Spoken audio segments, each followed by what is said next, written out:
سلام، فرزانه زرمهری هستم. شما مشهد صنعت رو ملاحظه می‌کنید. بانک جامع اطلاعات صنعت مشهد مقدس که توسط گروه دیجیتال مارکتینگ کاکتوس در قالب وبسایت mashhadsanat.ir در فضای آنلاین در دسترس شما قرار گرفت. مهمانمون آقای دکتر حسین اخترایی توسی هستند. خوش آمدید آقای دکتر. قربان شما، سپاسگزار شما. خیلی متشکرم. من نام کاملتون رو گفتم دیگه، درست؟ آره دیگه، یه تریلی حملش بکنه. باشه. سال تولد؟ من 1348. ماهش هم بفرمایید. 9/1/1348. من بسیار عالی. ان شاء الله همیشه سلامت باشید. زنده باشید. تحصیلاتتون؟ من دکترای مهندسی تحلیل سیستم، دانشگاه صنعتی اصفهان. بسیار عالی. زمینه اصلی فعالیتتون رو می‌فرمایید؟ زمینه ماشین سازی. یه مقدار در مورد ماشین سازی برام توضیح ببینید، ماشین سازی کلا یک مبحثیه که توی صنعت به عنوان مادر بقیه صنایع شناخته میشه.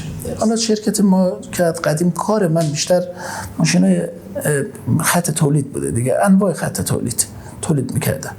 یعنی خطوط تولید و به خصوص دستگاه آزمایشگاهی تست تولید میکردیم ما. و الان مجوزمون 60 تا ربات صنعتی در سال. اسم شرکت ها بله، شرکت مکاترونیک ژاو، شرکتی که من مدیر عاملشم. درست. بله. شرکت دیگه هم هستن که شما عضوشون بشین؟ ببینید، ما از اولی که شروع کردیم، خب شرکتایی که خودم توش مدیر عامل بودم، شرکت منیف بودش، بعد شرکت اتیان بودش، بعدش اومدم شرکت ژاو رو تأسیس کردم و دیگه از اون به بعد تو شرکت ژاو بودم. البته با اخوی بودش که ایشون هم متاسفانه تصادف کرد و فوت کرد و من تنها بودم. بعد اومدیم یه شرکتی در زمینه صنایع غذایی به نام شرکت شاتکام، حس نوین شاتکام اسم کاملش، با برند چند تا برند داشت، مثل برند هیگر داشت و برندهای اونم در واقع واگذارش کردم بعداً. و یک دوره کوتاهی هم مدیر عامل شرکت فناوری پخت مشهد بودم. ولی الان همون شرکت مکاترونیک ژاواریایه که ببینیم برای آینده چی میشه. در زمینه کار تشکلی چه فعالیتایی دارید؟ من کار تشکلی رو خب از حدود 20 سال پیش کار تشکلی رو شروع کردم. اون زمان انجمنی بود، انجمن تولید کنندگان آزمایشگاهی و تست، دستگاه تست آزمایشگاهی، که یکی بود در تهران بود و من به نام انجمن تولید کنندگان لوازم آزمایشگاهی ایران که اونجا عضو شدم و بعدم رئیسش شدم. بعد انجمن خدمات فنی مهندسی یه دوره اینجا بودم، جزء رئیسش بودم. و بعد انجمن تحقیق و توسعه بودش که 2 دوره هیئت رئیسش بودم، 2 دوره هم رئیسش بودم. و بعد انجمن ماشین سازی بود که الان رئیس شدم. البته عضو انجمن‌های دیگه شرکت ما بوده، ولی من عضو هیئت رئیسه اون انجمن دیگه نبودم. مثلا انجمن اتوماسیون ایران مثلا ما بودیم، انجمن مخترعین بودیم، انجمن خیلی از این انجمن‌ها اینطوری هم بوده که ما عضوش بودیم. ولی اینکه خودم جزء هیئت رئیسش بودم نه، جزء هیئت رئیسه همین انجمن تحقیق توسعه، انجمن خدمات فنی مهندسی، تولید کنندگان لوازم آزمایشگاهی، کنترل کیفی و انجمن ماشین سازی. اینا همه بودم. و توی 3 تا از این انجمن‌ها رئیس بودم، به جز انجمن خدمات فنی مهندسی که اونجا جزو هیئت رئیسه بودم. در زمینه کارتون با خارج از کشور هم به عنوان صادرات فعالیت داشتیم؟ ما در شرکت ژاو که بودیم یک مقداری به عراق، یک مقداری به تاجیکستان، یک مقداری به ترکمنستان ارتباط صادراتی داشتیم، ولی به صورت اینکه دستگاه رو تمام شده میفروختیم. مثلا قطعه و اینا نه، دستگاه تمام شده رو میفروختیم، ولی هنوز پله های بالاتر رو نرسیدیم. یعنی علت اینه که کار ما اینقدر تخصصیه که کشورهای خیلی های تک تر اونا خودشون دارن. کشورهای درجه 1 مثلا فرض کن آلمان طبیعتاً از ما نمیخره. خب فرض بفرمایید فرانسه نمیاد از ما بخره، انگلستان نمیاد، آمریکا از ما نمیخره. کشورهای کوچیک‌تر مثل عراق و مثلا پاکستان و مثل فلان و اینا که از نظر علمی کوچیک‌ترن نه از نظر سطحی، اونا هم باز اصلا هنوز به این جایگاه نرسیدن که به این بخوان از این تو چیزا بخرن.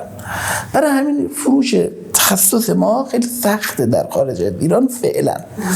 منتها اگرم ولی ماشینالات چرا؟ ماشینالات رو میشه فروخت. ماشینالات نه که تکنولوژی پیشرفته. ما دو بخش کار داریم. ماشینای عمومی مونه. خب ما میتونیم بفروشیم و چون اون عمومی ها رو تو کشورهای دیگه موجوده نمیاد سراغ اینکه از صادرات استفاده کنه، از وارداتشون. تخصصی ها هم فعلا نمیان. واقعا خیلی سخته که بخوایم ما بریم مثلا یه ربات فرض بکنید صنعتی رو بفروشیم به مثلا کجا، به مثلا ایتالیا. اون نمیخره دیگه. این واقعیت باید ببره حتی اگه ارزان‌تر باشه. ولی ما داریم این کار میریم که این کارو بکنیم در آینده. فعلا هنوز به اون جا نرسیدیم. آقای دکتر حسین اختراعی طوسی آینده خودشون چطور می‌بینن؟ چه برنامه‌ای دارن؟ ببینید من پیش فکر خودم اینه که باید شرکت ژاو به تدریج، یعنی میدونین این واقعیت‌ها رو باید بدونیم. ما در ایران هممون می‌خوایم یک دونه شرکت خودمون داشته باشیم. خودمون باشیم ارباب یه ده. ولی ما باید بپذیریم که بهترین کار اینه که ما شرکت‌ها با هم چند تا شرکت. الان من به این نتیجه دارم میرسم که باید شرکت خودم رو برم توی یک شرکت بزرگتر، چون ما دانش فنیمون در نوع خودش یک، یعنی واقعا توی تخصص ما توی ایران کمتر شرکتی میتونه، اصلا من خودم ندیدم توانایی ما رو که 600 تا دستگاه برای اولین بار طراحی کنه و بسازه و بهترین کیفیت. ولی ما تنها دانش کافی نیست، پول هم میخواد، با یک مجموعه ای که الان شرکت‌های هستن، شرکت‌های بسیار بزرگ درجه یک که همه چیز دارن. اگه ما بریم کنار اونا قرار بگیریم، با اونا جوین بشیم، جزئی از اونا بشیم، خودمون هم چند برابر میشیم. نکنین مثل میگه قطره رو تا که به دریا جایی پیش صاحب نظران دریایی است. قطره دریاست اگر با دریاست، ورنه او قطره دریاست. اگه ما بخوایم کوچولو کوچولو بمونیم، یک کلونیای کوچولو نابود میشیم. و الان عملا دیدیم ها، یعنی من الان میبینم بعد از جریان کرونا و بعد از اینکه یک مقداری آزمایشگاه‌های اکریدیته رو تحت فشار گذاشتن، سطح درآمد ما افت کرد. چون ما مشتریامون وقتی بیکار میشن، ما هم بیکار میشیم دیگه.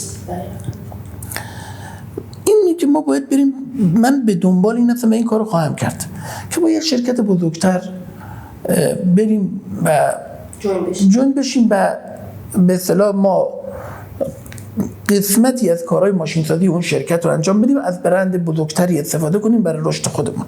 ما هم جزئی از اون شرکت باشیم، هیچ مانعی هم نداره. اون شرکت‌هایی هم که دارای این فهم باشن که ارزش یک دانش رو بدونن و ارزش سوابق کاری ما رو بدونن، واقعا میدونن دنبال ما میریم، ما هم میدونیم به سمت اونا. و وقتی که ما اونا مثلا 10 تا باشن، ما هم 2 تا باشیم، ما با هم میشیم 12 تا. یعنی همشه حداقلش اینه. اگه حالا سینرژی بهش نگاه کنیم که ممکنه 10 به اضافه 2 نشه 12 بشه 16. ولی هم غیر سینرژیک میگم 100% اصلا جبری، معادله جبری. حالا دیگه انرژی آسیب هم از روی تک تک برداشته میشه. تموم شده رفت. این یعنی مثلا من ممکنه الان توانایی مدیریت بر 5000 نفر داشته باشم، ولی الان باید به مثلا 20 نفر آدم مدیریت کنم. خب خیلی فرق داره. تا یا مثلا ممکنه من اونجا مثلا به 20 آدم متخصص نیاز داشته باشم، ولی نتونن برن از 20 جا بگیرنش، آگهی هم بدن یک جا 20 نفر نمیان، ولی من یک باره مثلا 50 نفر میتونم یک جا بهشون بدم. درسته. و برای همین این تصمیم خودم هست. حالا ببینم در آینده چی میشه. شما منتظر خبر خوب از شما. ان شاء الله. متشکرم. متشکرم. قربون شما، سپاسگزارم. خدا حافظ.